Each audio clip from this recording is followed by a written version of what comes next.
Hello, this is Catherine from Accelerated Reader Reading Books for You.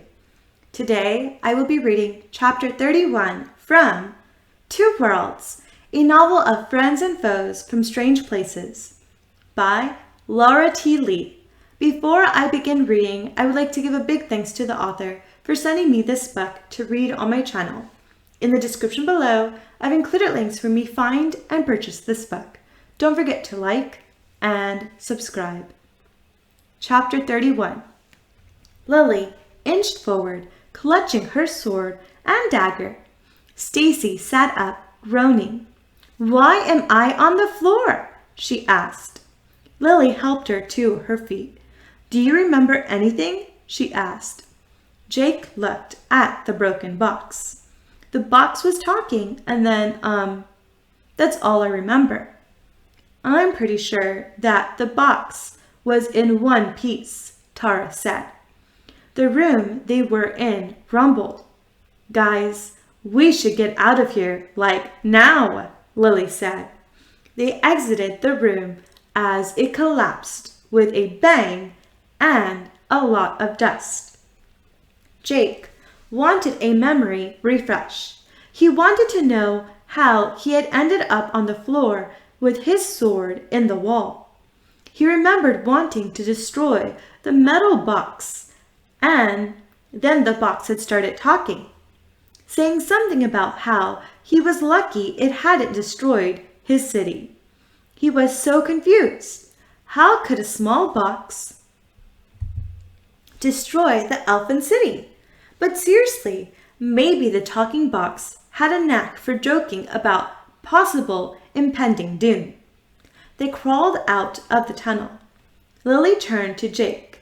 "You don't remember anything?" "No," he said. "Nothing bad happened, right?"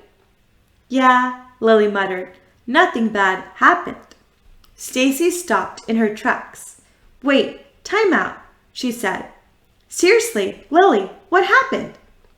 Lily fell silent for a count of 10 before she spoke. "The box. It launched gray mist through you, Stacy, and then you started talking with its voice." Tara blinked. "Are you sure that happened? Because I'm positive I don't remember that." "I wish it never happened," Lily said grimly, "but yeah, I'm sure." Jake thought about how Lily had managed to yank his sword out of the wall right before they exited the room. "How did my sword end up in the wall?" "You threw it," Lily replied. "Okay," Jake said. "So I somehow threw my sword into the wall without even knowing." "Yep." "What did the voice sound like?" Tara said. "The voice was female. When the box spoke, the voice echoed around the whole room," Lily answered. "I only know one person who would be like that. Her name's Teresa. She's the queen of the dwarves, but she's been locked in a prison for decades. She's known to project her voice when she wants to," Jake speculated. "How?" Lily marveled. "Magic. Her family was born with the powerful gift," he replied.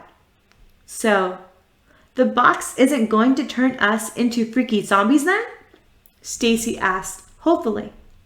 "It shouldn't," Tara said, "unless a heap of metal pieces can somehow survive having a room falling on top of it." Lily sighed. "Well, I guess we'll have to go back and fight the dwarves." Suddenly, Jake said, "Wait." The others turned to face him.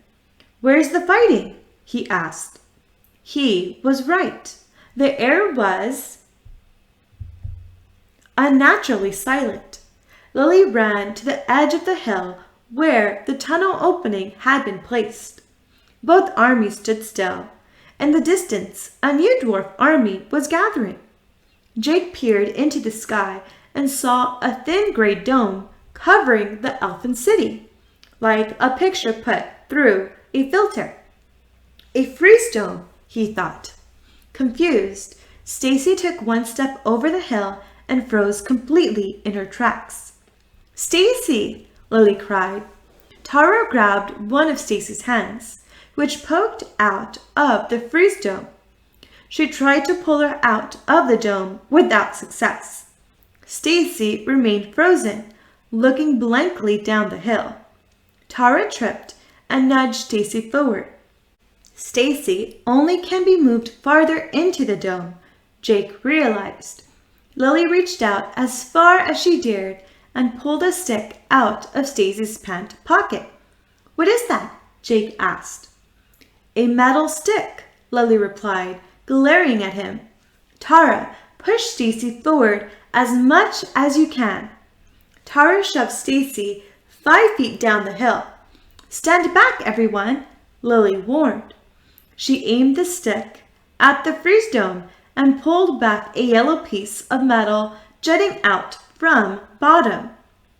Bzzzt. The stick made a sound like a bug zapper as lightning shot out, washing over the dome and weakening its power. Elves and dwarves began to move in very slow motion. Stacy started to turn around.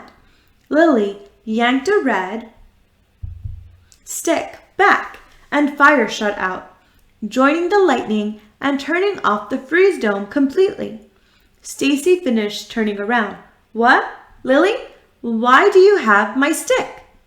Lily tossed the weapon back. Yells of confusion and battle filled the air as elves and dwarves continued fighting. "We have to stop them," Tara said. Jake pulled his sword out of his sheath. "Let's go then," Lily yelled. They charged down the hill. Stacy fired her dangerous metal stick into the dwarf army as Lily lobbed grenades about every 10 seconds. Dwarves turned in confusion and were blown into the air. Tara did a review of how to properly whack a dwarf with a sword. She swung her blade and cut down 5 dwarves at once. A dwarf charged her with his own sword raised, but Tara stepped on the blade, forcing it up to its hilt in the ground. He struggled to yank his blade from the dirt as she prepared to take down another 50 dwarves. A voice shook the ground. Thank you for listening. Stay tuned for Chapter 32. Don't forget to like and subscribe. In the description below, I've included links for me to find and purchase this book.